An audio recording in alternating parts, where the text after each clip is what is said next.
Hey, my loves, welcome back to the Disgustingly Easy podcast for the long game. Heads up, today's episode is going to be a delicious treat. So, at Long Game, we're all about playing for the long game, fueling our bodies, protecting our energy, saying a big fuck you to the whole diet culture industry that's still trying to convince women that smaller is better and hunger is holy.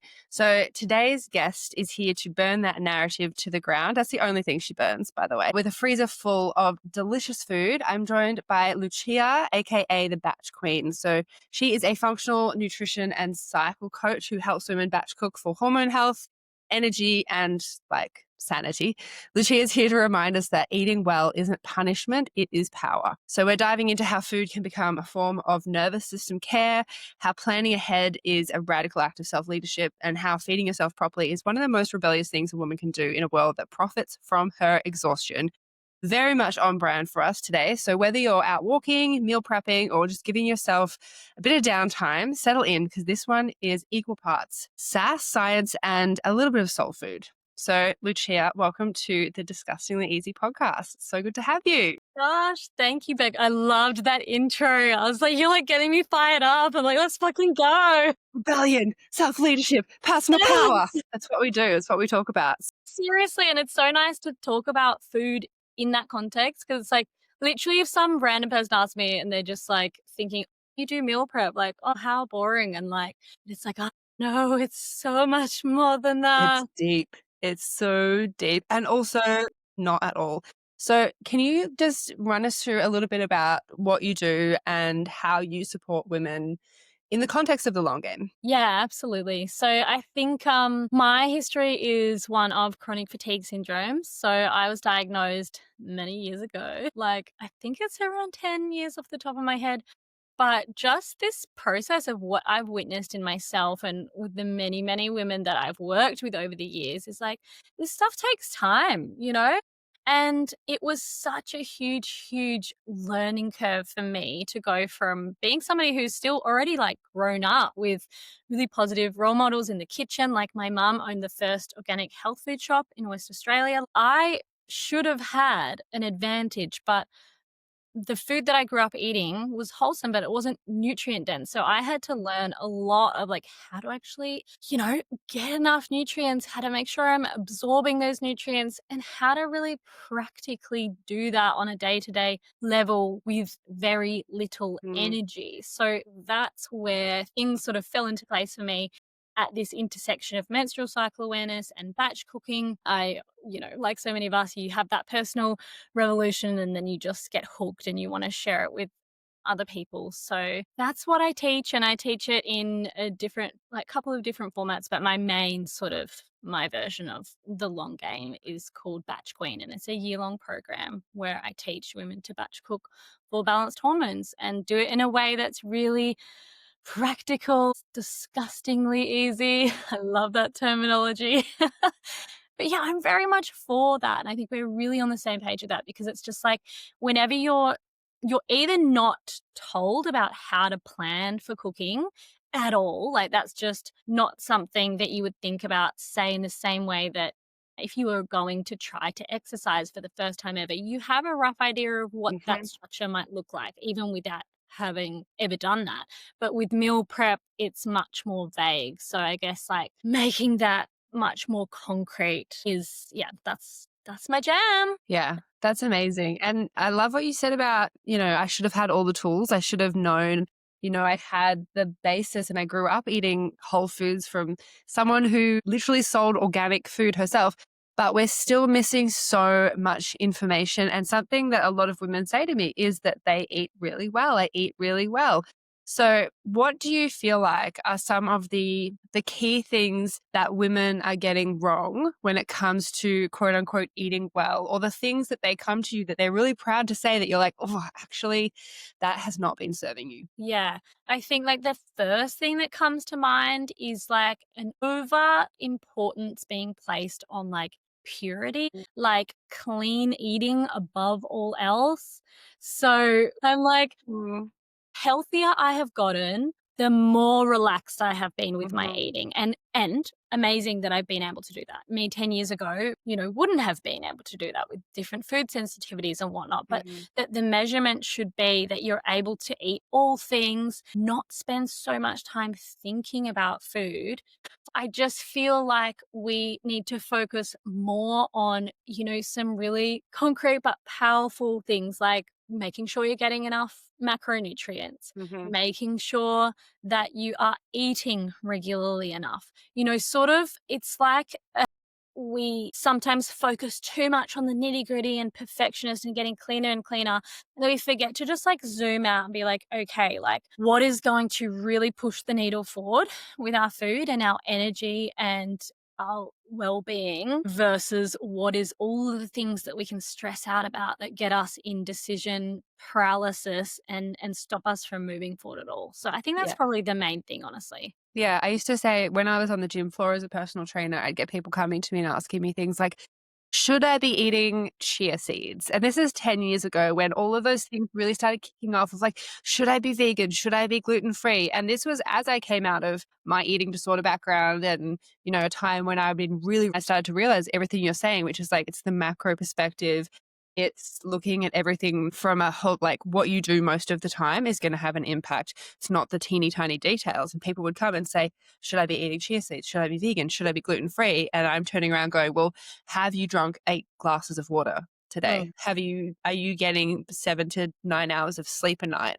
And they're like, oh, no. Like, well, until you do those things, until we do the things that we need to do most, whether or not you have fucking chia seeds probably isn't going to be the deal breaker. It's not going to be the straw that breaks the camel's back and suddenly you have every aesthetic goal you've ever wanted. In terms of diet culture, do you feel like that feeds into what, like the baggage or the education that women are bringing when they come into Batch Queen? Yeah, I mean, I don't know what specifically is just kind of like diet culture tropes or what is just sort of people's ideas that they picked up. It's definitely like very sort of smushed together. But I definitely am constantly coming up against sort of like some topics around like intermittent fasting, which I'm really not a fan of for women and honestly most people.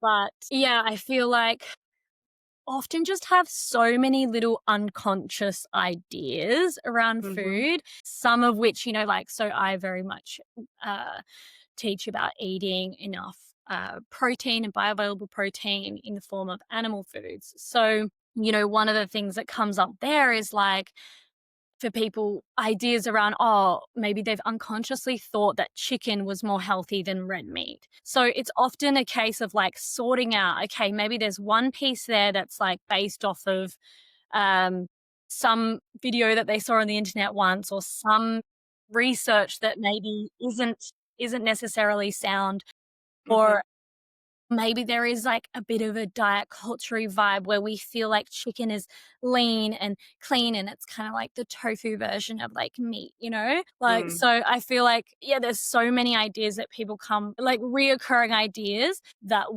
I just really like to unpack and be like, okay, like, well, where carbs is another great one. I Mm. love carbs. I'm like, get them in ya for the hormones, but then like, doing that in the context of enough protein and figuring out what are those pieces for people, where are those ideas that they unconsciously picked up from their mum or Dolly magazine or something back in the day. Mhm. So yeah, definitely all mixed in. Yeah. And in terms of, mindset in general, like, are there other things that you find women need to unpack when it comes to, I guess, making this a priority, spending the time? Like, I feel like time would be the biggest objection that you come up against. Yeah, yeah, 100%. And I think I really like to frame meal prep in a similar way that you would. There's just so many workout parallels, honestly. It's just like, yeah, just showing up for meal prep like you would your workouts. Like, mate, it's just on the calendar. We're gonna do it. Maybe you don't feel like doing it for the first 10 minutes, but by the time you're in there and doing it, you're good. So I think with your question, I feel like the main thing is like people not really honoring their hunger, and like the biggest piece in the retraining is being like seeing appetite as a sign of health trusting that appetite signal and then putting the structures in place to actually eat enough. So, like, so many of us, as you know, are just like under eating nutrients and under eating macronutrients. So it can feel like, whoa, this is a full-time job just to feed myself and my family. Like, it's so overwhelming, but it doesn't have to be, you know? And when we just break things down into smaller pieces, like I often love to just start with breakfast. That's a big area where that comes into play for women around like not eating. And yeah, so I guess it's just getting that in our minds that this is something that is so key for having enough energy and vitality and capacity for life is we need to be well Yes. fueled. I find so often I have conversations with women where we talk about what they're eating and maybe bang it into my fitness pal just to get a sense of like, I don't think everyone has to track every day, but I think getting a sense of like, actually, what are you actually eating in terms of calories, in terms of macronutrients? And when I show to them, like, you are actually under eating by around 500 and at times to 500 to 1,000 calories a day, it's really challenging for them to think that you need to eat more in Mm, order to think about any kind of weight loss, stabilizing your hormones, bringing your energy back. But I find so many women think that motherhood is the reason that they're tired.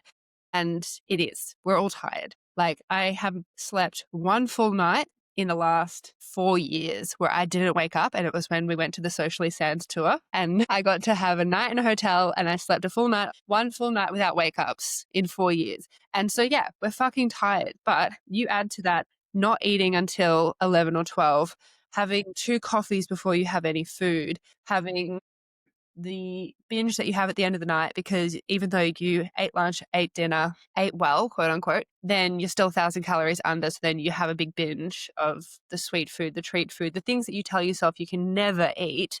How do you support women to move out of that cycle without it being overwhelming?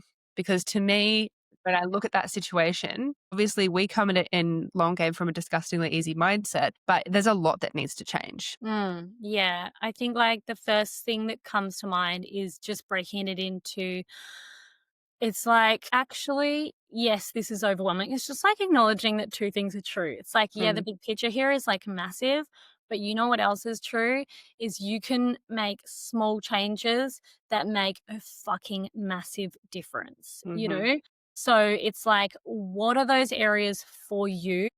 And what are those moments that mean the most to you? So it's identifying that and then reverse engineering those moments. If for you, the difference between coming home from work and having to think about dinner when you're exhausted and your kids are cracking it, if like your dream scenario is to never have to cook a work night dinner ever again, let's start there because actually that's not hard.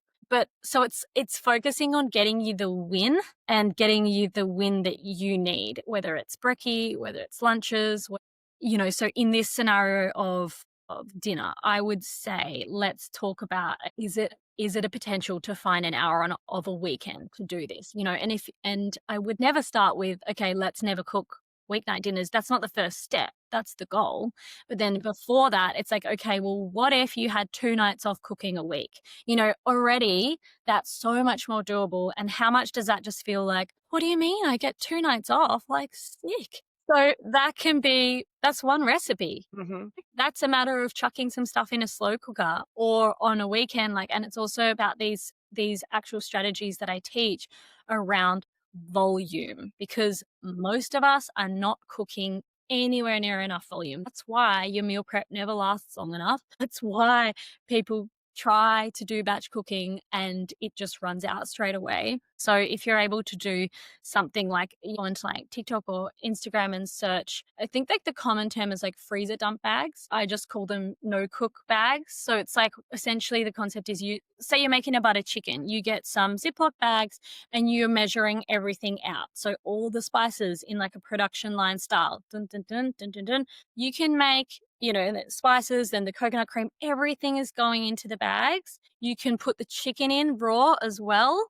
or if you don't have much space in your freezer, you omit that and then you just add that at the end when you're cooking. You can make like 4 butter chickens in half an hour. Do you know what I mean? So it's just about using some time very strategically and not trying to do what we hear about. Like we hear about meal planning and prepping, and it's this Pinterest worthy, like crazy setup, like really zoning in on Mhm, what's going to give you a bit of a breather to then get ahead. And then that breather then leads to the next, mhm. and you just start building up momentum. Yeah, absolutely. And I think a lot of people do have that idea in their head of meal prep of like the blonde personal trainer in her matching set in her really clean kitchen. And she's just got all these Tupperware containers stacked high and she's going to eat the same thing every day, which it's for neurodivergent people. Sometimes that is okay. And sometimes I do want to eat the same thing every day. And then sometimes it's like, if you make me eat that, I will do a murder because the ick comes in, and if I get the ick on something, it's just like, no, that thing is dead to me now and I can't ever eat it again. So I think for me, meal prepping had previously been cook the thing, cook the curry, and then eat curry every night, and then like never want to look at curry ever again. So how does Batch Queen help women to come up with, for lack of a better word, a meal plan, what we're going to eat this week without having to do that, cook one thing, and then I have spaghetti bolognese 4 nights in a row? Yeah, so I think just acknowledging from the get-go that it's not about never cooking again. Mm, It's about making the process of cooking and feeding yourself. So I teach what I call kitchen flow. So it's everything that goes into the process of making this easier, more enjoyable, and just having a higher quality of food that you enjoy mm, more consistently. Yeah. So meal planning, batch cooking, those are some of the techniques that help you. But other skills are things like being able to whip up a meal from nothing, being able to make something taste good with random stuff in your fridge.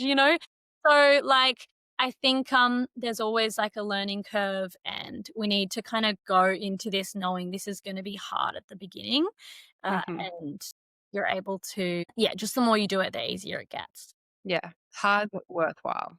Yeah, 100%. How do you go when people tell you that they don't know how to cook? My background, my mum was she would say not a chef because she wasn't professionally trained, but she had a restaurant. So I grew up with like her whipping up on a busy night, Indian curry with 4 sides, Yeah. rice. So when people tell me they can't cook, my immediate sense is like, this is going to be challenging for you because without being able to cook, you lose so much control over what you consume. So how do you help people if that's where they're coming from? Well, I teach people how to cook. It's like you can't expect to know how to cook if you've never learned how to cook. You know what I mean? So I think like not expecting yourself to be able to cook if you don't know how to cook. It's like, obviously, bro, like I don't, get lessons, like learn. The only way that this is going to become easier is that you do it. And I really see batch cooking and cooking as a practice, and Mhm. it's just a matter of doing it. So like within the structure of the recipes that I provide inside of Batch Queen, I feel like you probably nerd out about this in a similar way that I would, but one of the recipes that they get is a no prep recipe. So Mm. it's one of those easy ones that they can just throw together. So it's about like collecting these recipes, and one of the core sort of like teachings is having a master list. So this is your list of all of the recipes that you love to cook on a regular basis. You know everyone in your family likes them and will eat them. And then you have somewhere where you're collecting the recipes that are new. So I call it just like incoming. You could call it like recipes to try, whatever. So on a weekly basis, you're thinking about, okay, what are the ones we are recycling, and maybe just bringing in one new recipe a week or something like that on those weeks where you've got a bit more capacity, or maybe it's just all ones that are tried and true. Mhm. You mentioned something before about people talking about it being hard, and Mm. that's something that I see a lot as well of like I hate to say excuses, but for lack of a better word, excuses, reasons. Yeah. What are the consequences that you know, being a cycle coach, being someone who looks at functional food, functional medicine, what are the consequences of not learning these things and continuing the cycle of what we see most people do, which is like overeating too much, simple carbohydrates, not having a balance of macros, not eating enough protein. Because I've seen so many people complaining online about like, oh, everyone's telling me to eat protein. It's like, yeah, because we don't want you to get fucking osteoporosis. We want you to eat protein, develop lean muscle, lift heavy in the gym, and reduce the overrepresentation of women who are cracking bones. And it's like, once you've got it, there's no going back. You can't undo it. You can work with it. But for me, I try to talk to the consequences. But I think for people, that's quite a faraway thing that they think about. So when someone's saying to you it's too hard, what is your response in terms of speaking to things like longevity? Just normalizing that, like, it does feel hard, but that's not a reason to not keep trying. Do you know what I mean? And then it's kind of just like getting out of the all or nothing mentality and just being like, all right, so that's too hard, but what can you do? Mm. And what can you fucking commit to? You know? Yeah. So it's just always a fine line. And I find often people feel it's too hard because they're trying to do too much and it's not realistic and it's beyond their like current capabilities. So I guess one maybe clean, simple takeaway as far as this is I would be like, okay, if you're not planning your meals at all, let's just plan 3 things a week. Let's not try to just plan Mhm. everything. You're going to plan 2 recipes from that master list, ones that are ride or die recipes, and one new thing. If you're premenstrual or you're having a week from hell, just plan 3 repeat recipes. So, Mhm. like, you don't need to have this be this, I cook this on a Friday and da, da, da, da, like it's all organized. Yeah, I guess it's just about constantly breaking bigger concepts down into smaller things and then actually just like listening to that individual person around like, okay, well, what's going on for you? And then like my approach is like I'm always going to empathize with that person and hear like what part of that is true for them and what piece needs to be acknowledged. And maybe sometimes it's about giving that empathy to yourself and being like, yeah, this is really fucking hard what I'm doing. And you know what? I'm going to show up for this because like this is like life-changing, make or break stuff. So I guess it's also about really not underestimating the importance of it, And like not how underestimating you yourself. yeah, and I think once people get a really strong felt sense of like what it feels like on a day where they're well nourished versus not, Mm. they start to get the sense of just how much is at stake here when they're not fueling well, and especially in like, the hormonal context. It's like this can be the difference between losing momentum and never moving forward in your life because every 2 weeks you are smashed with hormonal symptoms. And then you spend the next 2 weeks after that building back up to some kind of normal, Mhm. like surviving life. And then you're thrown under again. It's like you're just getting continually dumped by waves and you're not Mm. able to progress beyond that. So like, yeah, it's a lot. But yeah, I think like Yeah. we just need to keep focus on like why it's so important to us in our life and what that means for us to be able to um move beyond that. Yeah.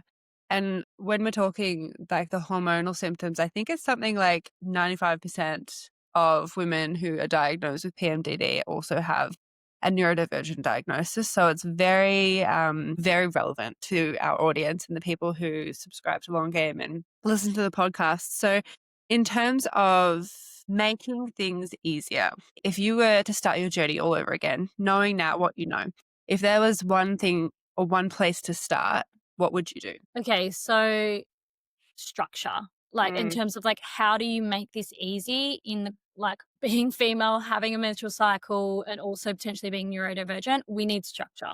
Mhm. We can't just expect this to somehow work on Yeah, its we own. can't set the goal. Something we talk about a lot is like people set goals, but then they don't come up with the process. The Yeah. process needs to be the goal. The results you want, that's the outcome of the goal. That's the byproduct. So yeah, Yeah, so you need to have a processes. structure, you need to have a kitchen rhythm that you're returning back to again and again and again, and you are gonna fall off, and that's fine. Just get the fuck back on every single month. Every single time it happens, dust yourself off, baby, we got this. What's the next step? Yeah, and just, like, make sure that next step is, like, glaringly obvious for you. Mm, Like, okay, what does that look like? mm, It's next time I go, "Okay, I've realized that I've fallen off," I'm gonna sit down and just journal on, like, "Okay, what do I need to do?" It's just, like, making that time to actually think because oftentimes we just don't stop to think. But we know what we need to do a lot of the time. But when you said, what's the one thing? What then came to mind is breakfast, Hmm. was, it's so important, and it's just one of the ones that it's like it's really beautiful to have a starting point. And it's beautiful to have a starting point that then gives you more energy and capacity to move beyond that. So it's like, okay, cool. Well, if I just need to focus on this one thing, it's just easier to accomplish. You get that sense of I'm doing something, and then you feel better on a day-to-day basis, on a weekly basis, and then on a long-term basis, you're looking after your health. A lot of what I hear from women, mothers, neurodivergent people coming to me, talking to me about what's going on for them is I'm not hungry in the morning, Yes. or mornings are chaos with my family, getting out the door, doing all the things we need to do, getting the kids fed, shoes, etc., going to school. That is the scenario where they find it really, really easy to skip breakfast. So, Yes. how can we make having breakfast easier? Because I agree. I think that if you can set yourself up well for the day, you have the best possible chance of achieving Mm. all the things that you've set yourself to achieve. So, how can we make breakfast as easy as possible? Yeah. Okay. So, first of all, the not being hungry thing. This is an example of don't just like listen to your body. I'm sorry, but your body is fucking you up. That's a sign that you're running on stress hormones. So cortisol can dampen your appetite. And it's about just like understanding the stress response. So, like, overnight you're running on glycogen. Most women's liver, we actually store less like fuel overnight than a male liver would. So we need to eat when we wake up so that we can then stop that stress response happening. So you can think about breakfast as like a de stress Mm. intervention.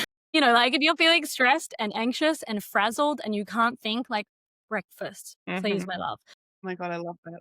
Any of the other like hormonal symptoms as well, if you're having, PMDD, like it's just so interlinked. So, one piece in the conversation around like, we hear breakfast is so important so that you can balance your blood sugar. Yes, that is true.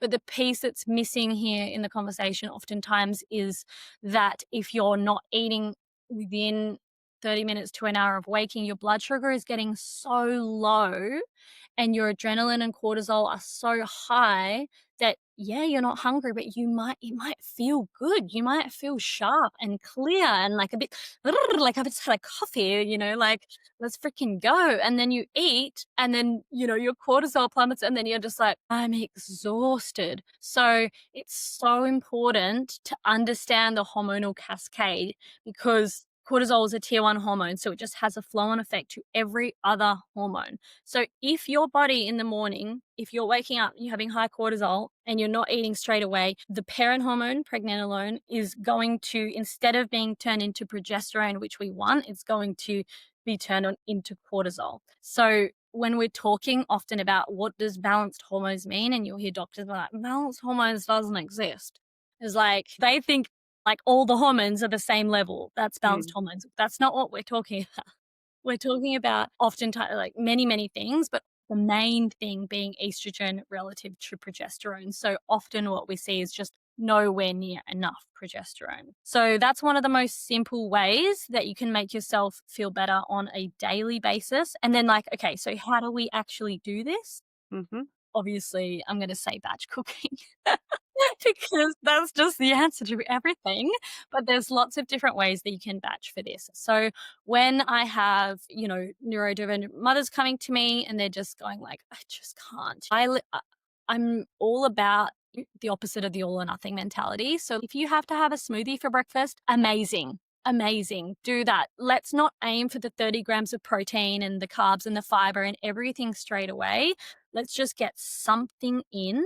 And if you're able to prep that ahead of time, quality protein powder with, some yogurt and some fruit, just something simple like that. Even if every 3 days you make a jug of smoothie that lives in the fridge and you're able to just and slurp it down in the morning, then you get the kids off, you do the thing, and then you can sit down and have your savory brekkie. that Mhm. alone is going to be radical. If you don't even have enough time to do the smoothie and it's like, I can't wash the thing and do the thing and the kids are screaming and blah, blah, blah, then I would say opt for finding an hour or less outside of the morning window, whether it's of an evening or on a weekend where you're batching something like a brekkie frittata. So I would I've got recipes for this, but like a simple situation where you are getting enough variety of protein sources. So, like, even if you're adding in extra egg whites or maybe a little bit of meat or some, cottage cheese or something in there, and then you're able to get your veggies and it tastes good. You're just like making up a big sort of quiche esque thing. Yeah, But that you're then able to either just heat that up in the pan or in the microwave, and it's that breakfast is as easy as 2 minutes in the microwave. it's as quick as the toast takes to cook, Yeah. you know? So you just have your toast and that, and even, that can be too much for people doing the savory thing. So I have a recipe just on my Instagram as well for like an actually good chia pudding recipe as far as macros. But, like, you know what? It's actually good, like, if you do it well. So you can have a stalk of my Insta, it's not too far back, and that's something that's really, really easy to make a batch of. I also have a protein panna cotta recipe as well, which is basically any protein smoothie that you then set with gelatin. Mhm. Yeah, so you're having this yummy breakfast dessert looking thing. It's actually just a meal prepped smoothie, but it looks cool Amazing. because you put it in a mold. Is that the one I saw that you pop out and it was in, like, the little bundt molds? Or, Yes. like Yeah, yeah, yeah. yeah. Oh, that looks so good. I also have that recipe for free as well, so you guys can get that recipe. Amazing. Yeah. I love, something we call in my family the frittato, which is a heap of baked potato because I spent a lot of time not eating potatoes in my no carb days, and I've gotta make up for it. So it's Yes. baked potato and then all the potentially half dead veggies in the fridge that Yum. would the next day need to go in the compost. And I put all the baked potato and all the dead veggies chopped up into the big La Crusette and then pour the egg and the cheese over the top, put it in the oven. Perfect. It's just the best. All these herbs and spices. And I say herbs and spices, guys, it's literally the Italian herbs and spices from Master Foods that comes in one single jar. Bang it in, salt and pepper, bit of chili if it's not being shared with the boy. But yeah, I think one of the things that is really easy for people to do is convince themselves of how hard all of this is. Mm. And granted, coming from a place where, I was cooking when I was 12, and I remember moving out and housemates being like, how do you know how to make chicken and mushroom risotto? How do you know Yay. how to make dal? All these things that I just knew how to cook. So I know I come from a place of like, I've had these skills for a long time, but I think so many people, when it comes to health and fitness, there is this narrative that things are hard and that isn't always true, but it's Mm. a reason to not try. And to me, when someone is saying something is hard and they don't want to try, it's being afraid of failing, which then speaks to this need for things to be perfect. So, in terms of perfection, like how accurate do we need to be when we're, say, following our plan or following our Mm. recipes or trying to meet certain goals in terms of macros and hormonal balancing? Like, where does the line sit in terms of perfection? It's a good question. I feel like a lot of the time people confuse being overwhelmed with Mm, it being hard. Like, they're just like, it's all too hard. And what they're saying is like, I don't even know where to start. You know what I mean? which comes from overwhelm, which comes from cortisol, which comes from adrenaline, which comes from not eating breakfast.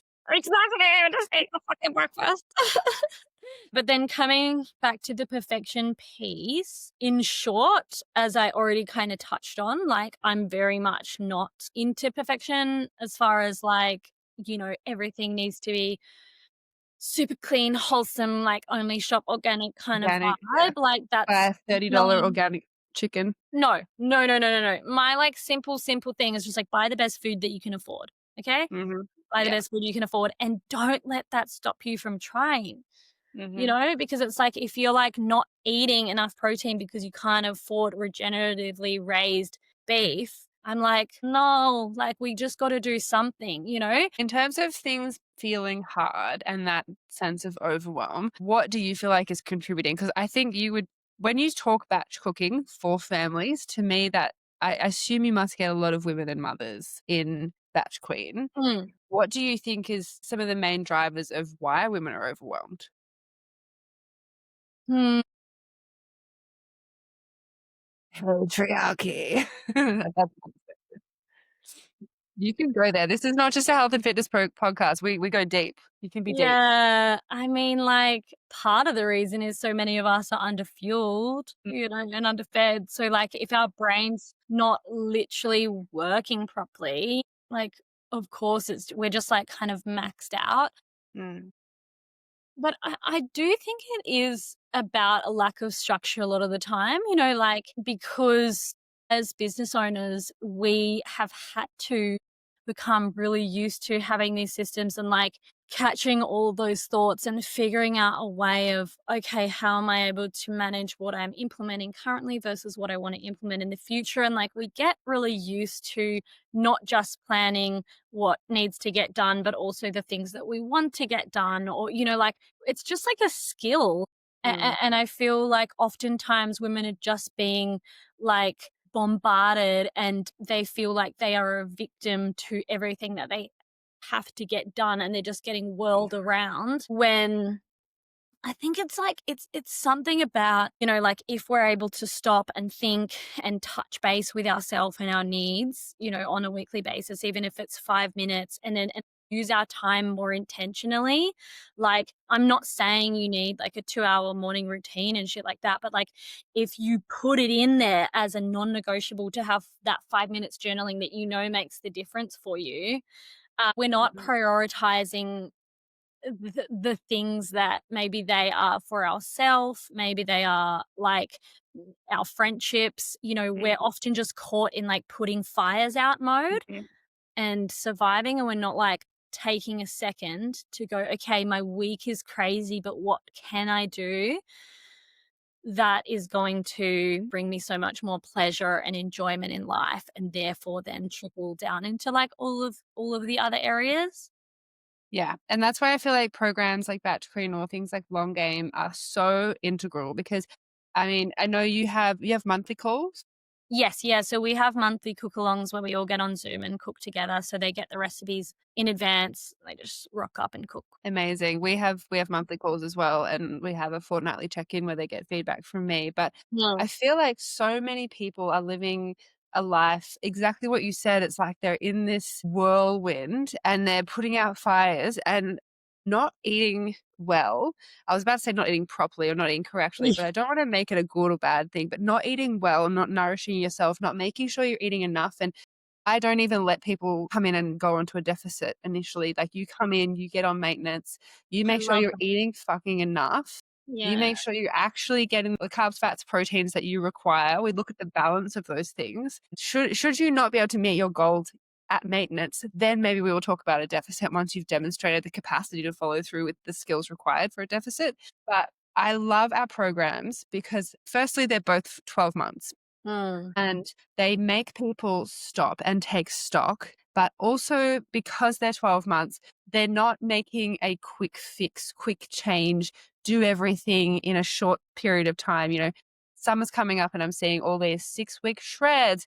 Everyone is using the language of strength to hide the fact that they're a fucking weight loss challenge Yeah. and do 40 workouts in 8 weeks. Like, are you fucking kidding me? That is not how anyone should be starting anything. And um, the fact that we're getting people to do this stuff for 12 months means that they have to fall off the wagon Mm. and then be supported to get back on. They have to have life shit come up and then be supported to realign.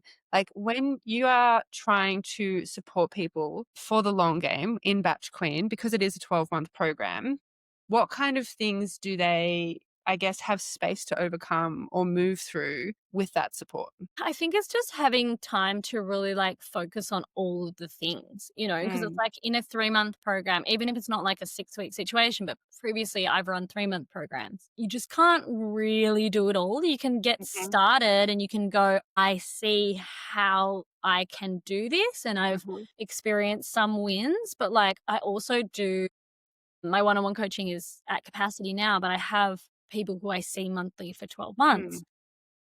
mm. And I just Mm, love it because for some people, it's so useful to be given a singular goal for that month. Okay, yeah. we're just zeroing in here because it's like that thing of like, I'm gonna like butcher this, but you know how it's like Mm, it's around underestimating, like overestimating how much we can get done in a year, but underestimating. Do you know the one?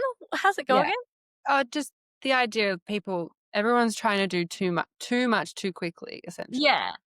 Yeah, so it's like if you actually just gave yourself a year and each month you were zoning in on different habits and Mhm, then slowly building them, mhm. um, you know, you're getting somewhere rather than trying to focus on it all at once and not really doing any of it properly. Not getting to any depth. Yeah, yeah. So I think and also just having like taking a recipe by recipe approach as well, like Mm, it's almost like especially with the recipes that I provide because they're already in the nature of them are batch cooking recipes. So it's almost like you're just on a little like scavenger hunt where you're collecting recipes that win for you and your family. And you're just like, okay, cool. That mhm. chicken schnitzel prep, like that's just something that we do once a week now.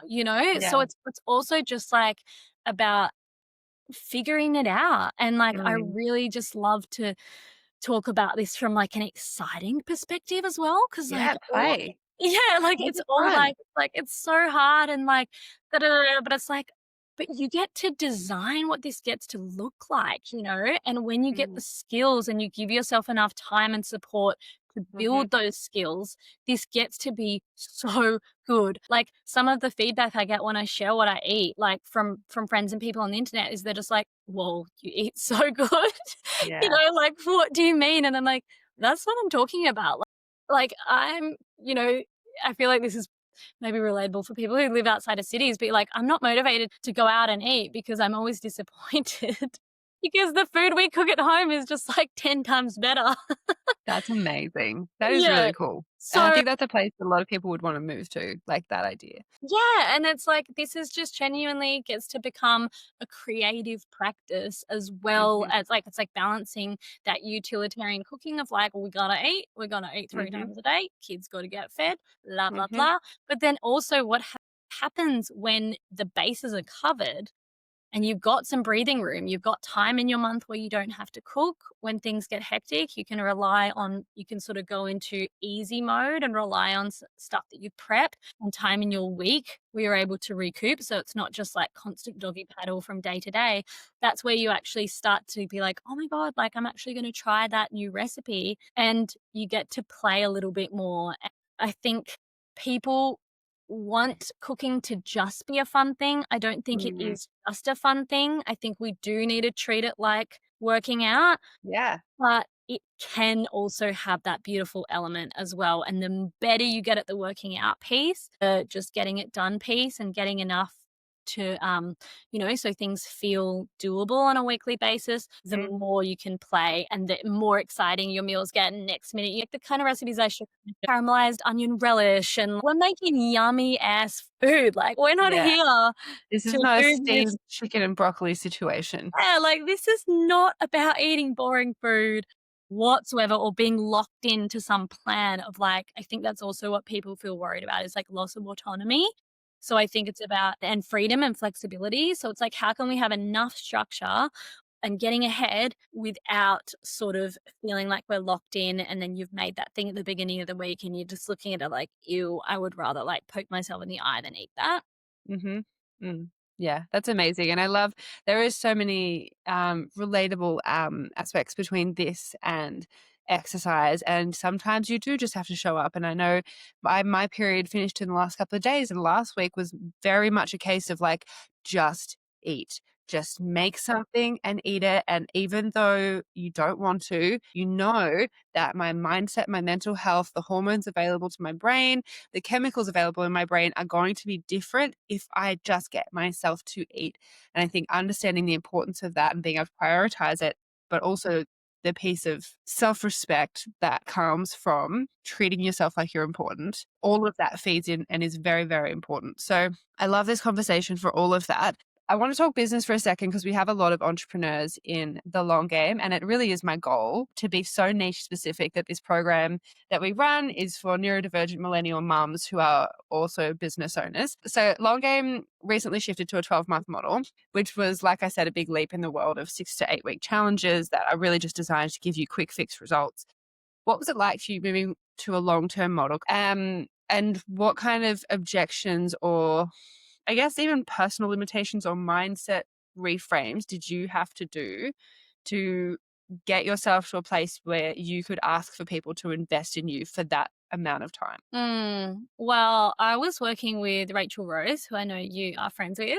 So she really She's helped in the long me. game. Hi, Reg. Hi, Rach. So shout out to Rach.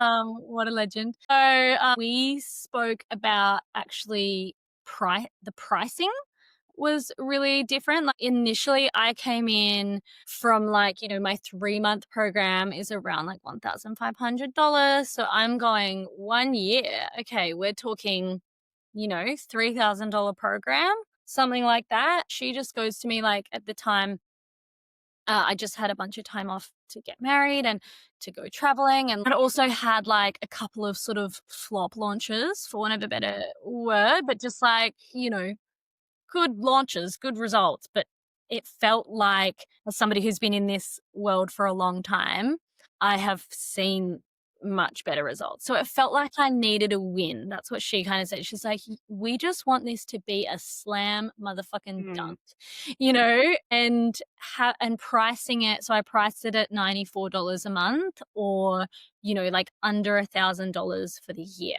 So that felt like so much confidence in the way that I could show up. I'm just like, this is insane what I'm offering. mhm, And, I think that was part of it, just that like I'm communicating to these people like, okay, yeah, you might be worried that you can't commit, but like you're going to get your money's worth.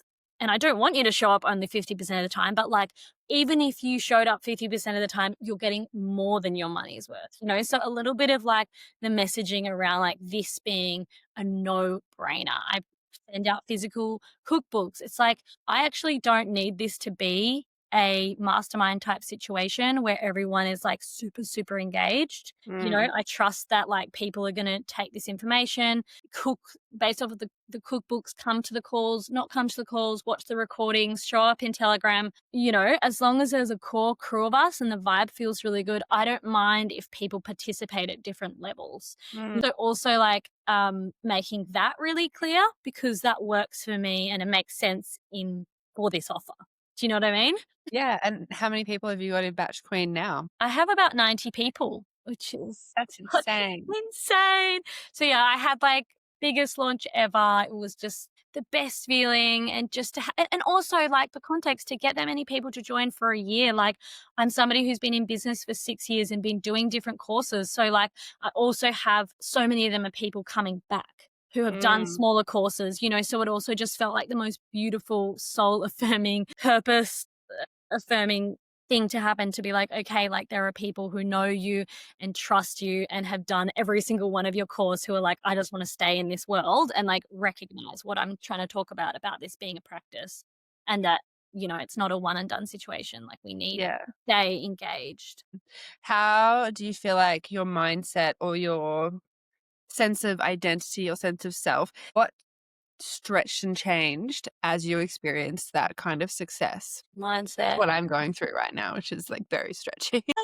Well, like the biggest stretchy thing for me currently is so like I'll back it up. Like the reason why I wanted to do this is because I want to have a baby at some stage. So I was like, okay, and I was very much coming at it from the perspective of like, okay, I'm gonna like make my business way more chill. I'm gonna like Mm, get out of this sort of pattern of launching and launching and launching and launching to death. But hilariously, after having this amazing launch, I'm just like so fired up, and I'm just like, let's fucking mm, go. I'm like, just jokes, let's scale. Let, let's go bigger. So I hired an ops manager. mm, I kind of hilariously just got myself back into the same, it's almost like, this is not true, but part of my like dickhead brain wants to be like, oh, you're just back where you started. It's very easy to think like that though, and Yeah. not have the perspective of being like, no, actually, me 5 years ago would be looking at me now, being like, you are fucking killing it. You are doing everything I've ever wanted.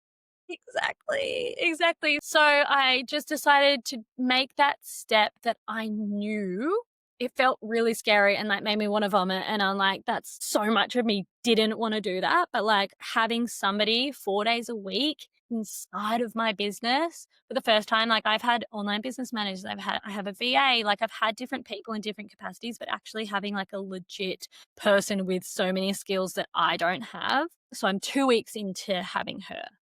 So yeah, I think in the long term, it's just about really like getting tapped back into the vision of like what I want this to be and then how I want to live my life. And, like I just don't want to be showing up from like a place of chaos and stress 24/7. I'm like, I can have this and I can make more money. And now Batch Queen gets to keep growing and growing and growing. It's not like, I guess there's a little bit of me that goes, no, like, what if this is a fluke? Yeah. Like, are Yeah. we really gonna, okay, so now we need to double our income? Like, how are we gonna do that? But it just knowing that, like, investing in this support is the most radical thing I've done to date in business. So, of course, this process is leading me towards what I may not be able to see and believe right now. Absolutely. And being able to hold the faith. I was literally writing to a client who said to me how much self respect she developed for herself now seeing the results. And it's like you have to do the action before you know it's going to work. In business, in working out, even in investing in things like eating better, you are going to have to do the action. You're going to have to hold the faith, trust. And it's not so out there. It's very science based. Like trust the science that it is going to work, then see the results, then feel good about it. It's not going to come from a place of like, this felt super aligned and super amazing. Like sometimes you have to look at where you want to go and be like, I trust that if I move in that direction, even though it's scary, even though I don't know exactly how it's going to work, I trust that I'm going to get there because I am capable, I am smart. Something I tell myself all the time is just like, I've always worked things out before, so I will work this out.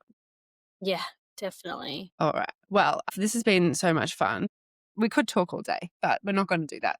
Not this time. So I have one final question from me, and then I have a couple of questions from the long gamers. But when you imagine someone who's fully embraced your system in terms of like being a well-fed woman, living her power, batch cooking, being a batch queen, if we imagine our batch queen, what does her life look like 12 to 18 months down the tracks? What kind of transformation beyond the kitchen do you see in like her mindset, her relationships, her energy? And how does the work that you're doing kind of catalyze that? Yeah. I think it's very much like a way that I often talk about it is this is a food-based approach to self-development. So we don't often think about the fact that it requires energy to change, it requires Mm, energy to build new habits.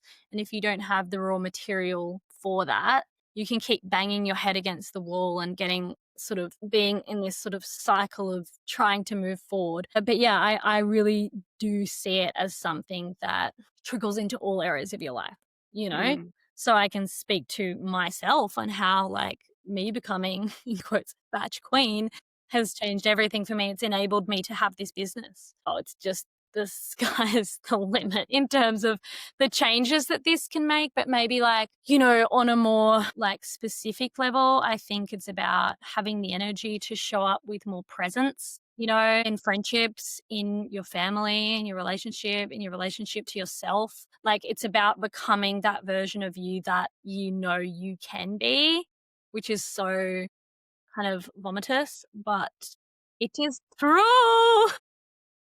And you've got to like take those steps to meet her. mm, And yeah, I think it's a lot to do with just like shit we don't even like think is anything to do with cooking. And yes, there's the whole realm of like, okay, well, what would your period look like? What would your skin look like? What would your gut health look like? And mhm, those are all things that, I see time and time again and like have glowing testimonials about people having experienced that. But it's like, what happens next? Because who cares about being healthy for the sake of being healthy? It's like, well, what does that mean for you to live from an empowered place and to like actually have the capacity and the energy to be you, the most fully Mm. expressed version of yourself, that version of yourself who actions those amazing ideas that you have. You know what Yeah. I mean? Like that's what we're talking about. Yeah, and especially for my multi-passionate ADHD entrepreneur friends who are like, I have this idea, this idea, this idea. I'm going to do this. I want to do this. And then not being able to back it up with energy. Like food changes everything. Like if you imagine how you could show up for yourself when you're well fed and you can follow through on those ideas. And then one of those ideas takes off and then that idea starts making money and that idea liberates your family. It means that you can be location independent. Like that's been my experience. I went from very picky eater as a child to picky teenager who noticed that the more picky I was, the less I ended up eating, the skinnier I got, the more validated I got. And that turned into a full-blown eating disorder. And spending my 20s so riddled with anxiety that I couldn't function in my job as a social worker. A lot of vicarious trauma in that situation as well, but I couldn't work, couldn't do anything. And then healing my relationship with food and learning to love food again. And now I'm on a macro plan that includes 300 grams of carbohydrates a day. And I have to do so much to get all this fucking carbs in. And it feels so good to me that like last night we had fish and chips and I just like had this mountain of potato on my plate and it's all just growing these shoulders, growing my ass, making me feel so energized every day, despite waking up through the night with my kid, despite my husband going through burnout and overnight becoming the breadwinner for my family. So much of that has been so heavily contributed to by my food and how I eat. And without healing my relationship with food, none of that would have been possible. So I'm going to I have a couple of questions from long gamers, and then we will be finishing up for today because this has just been so incredible, so powerful. Shaya asks, I'm not very confident with using the freezer to advantage. Portioning, duration of different food categories lasting, making freezer meals not feel less nutritious. I would love any insights on this. So I guess in terms of using the freezer, is it safe? How long can things last? And how can we best use it? I would say stop overthinking it. People are like, how long is safe? I'm like, it's fucking fine. Just chill. Has it been there for a year? No? Okay, Yeah, great. Do literally. you remember when you cooked it? Yes? Great. Yeah, It's the I'm like, things that you go, when was that there in the last house we lived in? yeah, yeah, Then yeah, you're yeah, like, yeah.